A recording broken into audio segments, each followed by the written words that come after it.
চাচা, দেশের কি অবস্থা? ভালো না। যারা দেশের ভালো করবে তারা সবাই জেলে, আর জানোয়ারের দল সব বাইরে, রক্ত চোষার দল। শরীরে রেখে হাল মুজিব ভাই। তাজউদ্দিন, শরীর দুর্বল কিন্তু মনের জোর ঠিক আছে, ভেবো না। ওহো, ভাড়াই তো দেইনি। আপনি শেখ মুজিব চিনতে পারে নাই। আপনি মুক্তি পাইছেন, এইবার আমরাও মুক্তি পাবো। ভাড়া নেব না। আরে কি বলেন, ভাড়া নেবেন না কেন? সারা জীবন বুক ফুলায় কইতে পারমু শেখ মুজিব আমার রিক্সায় চড়ছে। ভাড়া নিলে জিনিসটা কয়া শান্তি পাবো না। আসি, আসসালামু আলাইকুম।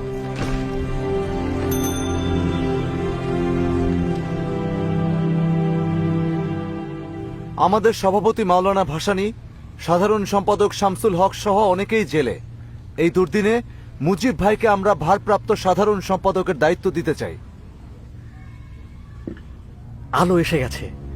এখন মুজিব সাহেব সারা দেশে আলো জ্বালাবেন, ছাত্রলীগের মতো আওয়ামী লীগকেও পুনর্গঠন করবেন। আমাদের অনেক কিছু নতুন করে শুরু করতে হবে। আবারও জেলায়, মহকুমায় যেতে হবে।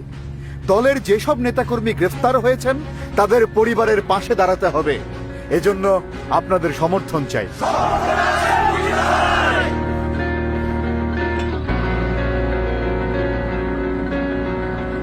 দুর্গমগিরি কান্তার মরু দুস্তর পারাবার হে, লঙ্গিতে হবে রাত্রি নিশীতে যাত্রীরা হুঁশিয়ার। দুর্গমগিরি কান্তার মরু দুস্তর পারাবার হে, লঙ্গিতে হবে রাত্রি নিশীতে যাত্রীরা হুঁশিয়ার। দুর্গমগিরি কান্তার মরু দুস্তর পারাবার হে, লঙ্গিতে হবে রাত্রি নিশীতে যাত্রীরা হুঁশিয়ার।